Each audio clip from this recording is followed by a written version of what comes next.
Hi, welcome everyone. Welcome to the Art of Fatimah Simone YouTube channel. This is the first video of my official YouTube channel, so I'm very excited. This is a quick overview. I'm going to be showing you just my process, not going to be a tutorial or anything, so let's jump right in. Right here, I created the sketch for Red Flags Girl, and I'm going in with the line work. I am not using a pen. I typically use a pen and just trace over my previous sketches, but I need to learn what a Bezier curve was. It's a very important tool in the digital art industry, and it really helps. So I was like, I'm gonna learn what this tool is. I'm gonna figure it out. It was scary, but we dove right into it. It's a beautiful tool that helps you create curves and lines. So shout out to Ruben Lara for helping me conquer my fear and just practice.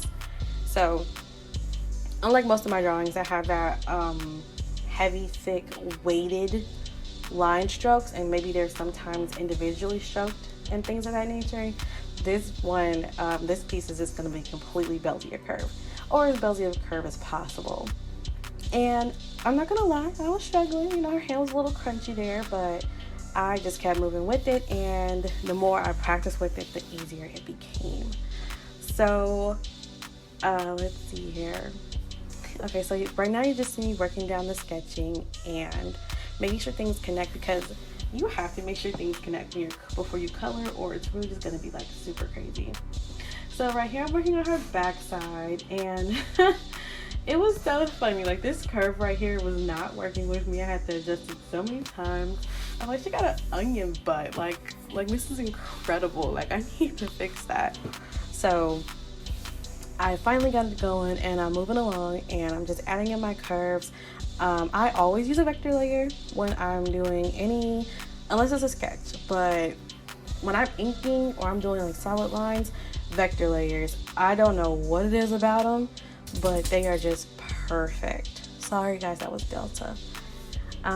These feet, these feet was something to do, and I couldn't even be upset because I did it to myself. So we're working our way up the leg, meeting the arm. And I don't know why, but I always love a ballerina stance. Maybe it's because I was doing ballet when I was a kid, and then they told me I had no rhythm even for ballet, so I stopped dancing, and it really hurt my heart. So I always let my characters vicariously live through me, and I always do like a ballerina stance. Also, it's just so silhouetting. It's just so cute.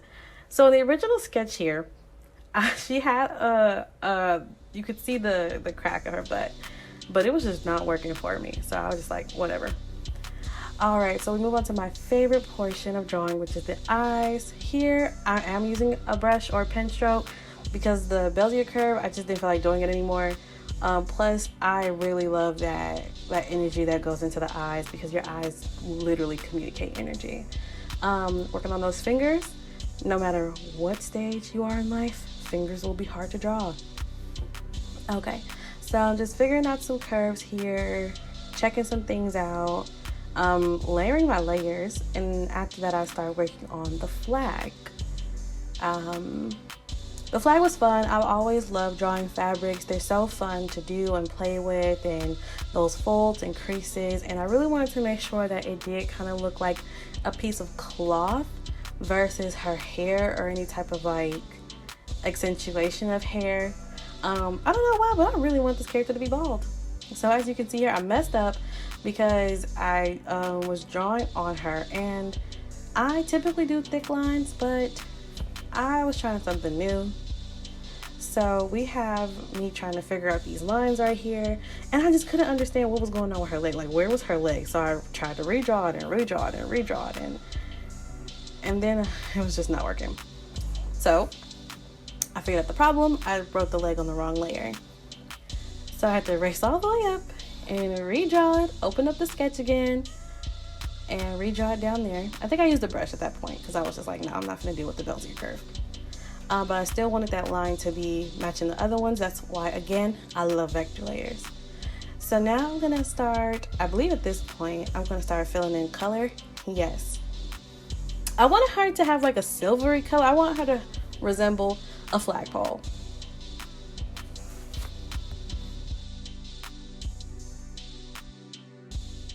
texture. So now I'm just filling in everything and just making sure that I clean up. I like to clean up beforehand. I don't like to wait to the end to clean up. It really irritates me.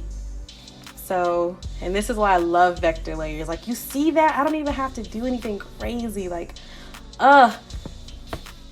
in this industry, efficiency is key. So, just learn as much as you can to be efficient and provide quality work. So now moving on to the eye whites. This pro tip saved me so much. I don't know who told me this, and it's so common sense, but we don't think about it. Actually creating a separate layer and coloring the base white before you start building the eye really, truly does help with everything. So now we're gonna move on to, I believe, the lips, or maybe shadowing. I'm not entirely sure. Let's see what happens. Yes, I was gonna move on to the lips here. Fixing the layers, making sure that I can see my borders. I love drawing lips. They're so fun, especially because I got them big thick lips and I don't have big thick lips. And I'm so hard. Just saying that. Sorry. Oh God. Yo, I'm so tired. It's been a long day. I've been up since 10 a.m. earlier today, so I've been up for like a whole 12 hours. I am very tired. I'm tired, boss.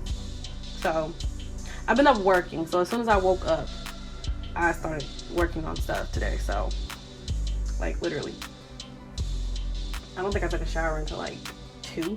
Anyway. So I'm going in with the shadowing of the body, and I'm like, you know what? Let me continue trying new things. So I'm doing some cell shading, and after this, I did become a big fan of cell shading because I was like, this is just not coming out how I wanted to. Like, this doesn't look like an anime to me, but I kept moving, kept trying, because I really wanted to get an understanding of these skills, if not, and you know, eventually master them. So everybody starts somewhere, right? So I'm going ahead and filling in the shading on where I feel like the shading should go on her body. And when I zoomed out, it was coming together. I'm like, okay, like this is actually starting to look like something. The nose, I hate that. Oh God, I hated it. And then the eyes, I was like, okay, is this eyeshadow or is this shadow? Either which way, she looked cute. So I was like, okay, you go girl, be a flagpole, flag it up. Adding more cell shading, making sure that these areas are covered, looking good. Erasing, cleaning up, and just tidying up with the shading. Make sure you get all those little details, including the hand. I'm gonna be completely 100% honest with you. I do not know where her light source is coming from, but just know it's coming from above, okay? And you don't need to know. I just felt like this was the best place for it. So now I'm gonna start shading the lips. I think I'm just gonna shade the lips. Like, I'm not gonna go too deep into detail. And really just cleaning up, making some of this stuff look nice and clean and authentic and make it make sense. I was struggling right there for a while. Cleaning it up, removing excess, making sure it looks nice, tidying up before I moved on to the next step. And I'm gonna just let y'all, like, you know. Oh, at this point I was cleaning up the lines because I just couldn't figure out if I wanted thick lines, full lines, little lines, big lines, red lines, blue lines. I was just worried about these lines.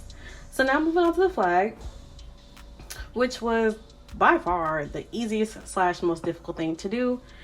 Really the design of the flag was hard because, again, I didn't want it to look like hair. I wanted it to look as much or resemble a flag as possible,